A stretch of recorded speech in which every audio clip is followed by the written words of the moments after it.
Ano-ano nga ba ang mga types ng construction? Welcome muli sa ating magtanong series mga kabahay. Sa mga wala pang idea, ang construction ay hindi lang nakapokus sa paggawa ng mga bahay dahil maraming iba't ibang uri ng construction. Tara at isa-isahin natin mga kabahay. Unang-una na dyan, ang residential construction kung saan pamilyar ang lahat. Ang mga ginagawa naman dito ay mga bahay, apartments, condominiums at mga townhouses. Pangalawa naman ay ang commercial construction kung saan ang mga ginagawa naman dito ay kadalasang pangnegosyo kagaya ng malls, shopping centers, hotels, resorts, restaurants, cafes at office buildings. Ang pangatlo naman sa ating listahan ay ang industrial construction. Ang mga ginagawa naman dito ay mga large scale facility para sa mga production and manufacturing. Halimbawa, factories, manufacturing plants, warehouses, storage facilities, at mga power plants. Pang-apat naman sa ating listahan ay ang infrastructure construction.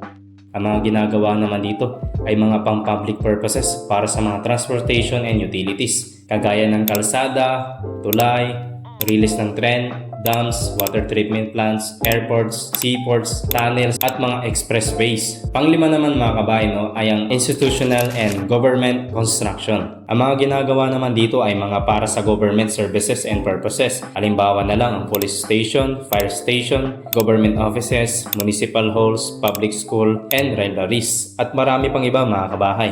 By the way mga kabayan, ang NOVCO naman ay nakapokus sa residential and commercial construction. Kaya sa mga nais magpagawa ng commercial at bahay ay may mga branches kami sa Quezon City, Cavite, Laguna, Batangas, Pampanga at Cebu. Kaya mag-message lang kayo sa aming page para ma-assist namin kayo sa pagtupad ng inyong pangarap na bahay.